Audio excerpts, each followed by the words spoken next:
Bonjour à tous avec une nouvelle vidéo. Aujourd'hui, je vais vous montrer comment on va changer l'écran avec châssis sur un Motorola O20. Donc, on commence d'enlever le derrière. Avant qu'on enlève le derrière, on doit retirer le tiroir de carte SIM.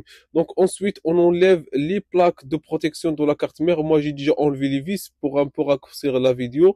Il ne me reste que la plaque d'en bas, de protection. Donc, on enlève la plaque de port de charge. Ensuite, on enlève le port de charge et le vibreur et le haut-parleur. Pour faciliter d'enlever tous ces éléments, c'est bien de les chauffer. Voilà. Prochaine étape, c'est d'enlever la batterie. Donc, pour faciliter le travail pour enlever la batterie, c'est mieux de passer un peu d'alcool sur le côté de la batterie. Ensuite, on glisse notre plaque en plastique. Il ne faut jamais utiliser une plaque en fer au métallique pour en le retirer la batterie parce que ça risque de l'endommager. Donc, on glisse notre plaque en plastique délicatement.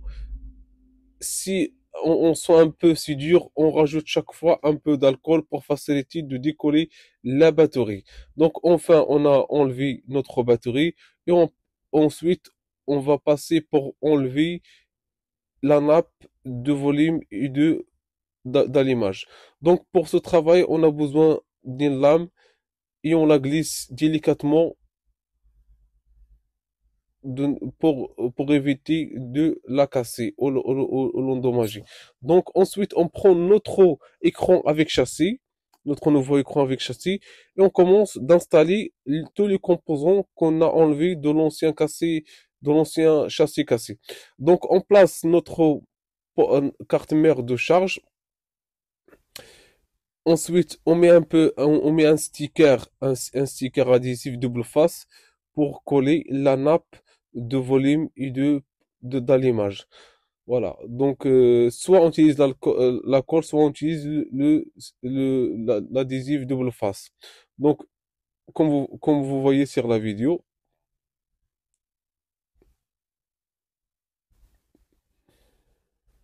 voilà.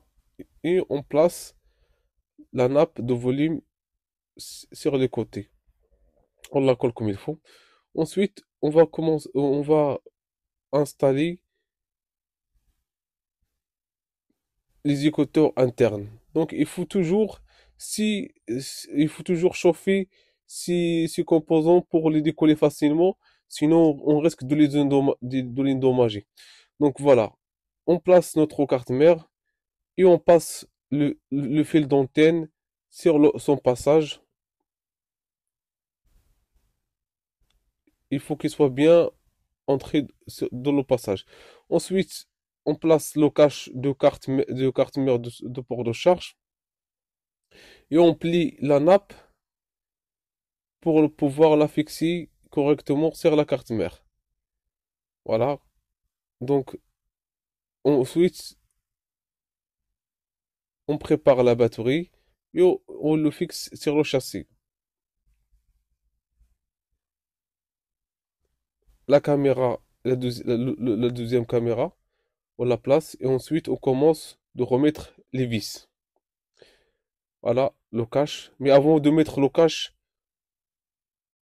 on va mettre le vis qui fixe la carte mère sur le châssis et on commence de mettre les vis sur le côté d'en bas qui protège le port de charge.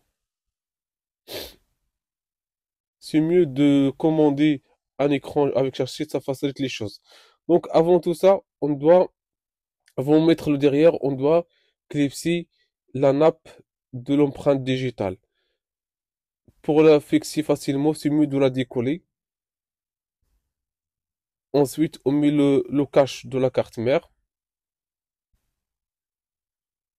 et on remet les vis.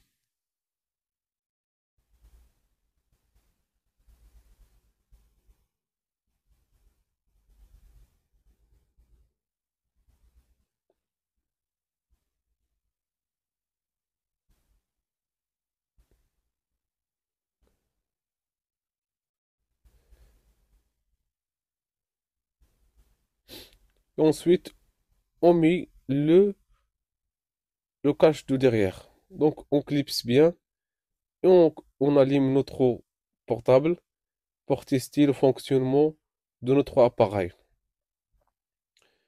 Et comme ça, notre travail a terminé et on a bien réussi le changement de l'écran.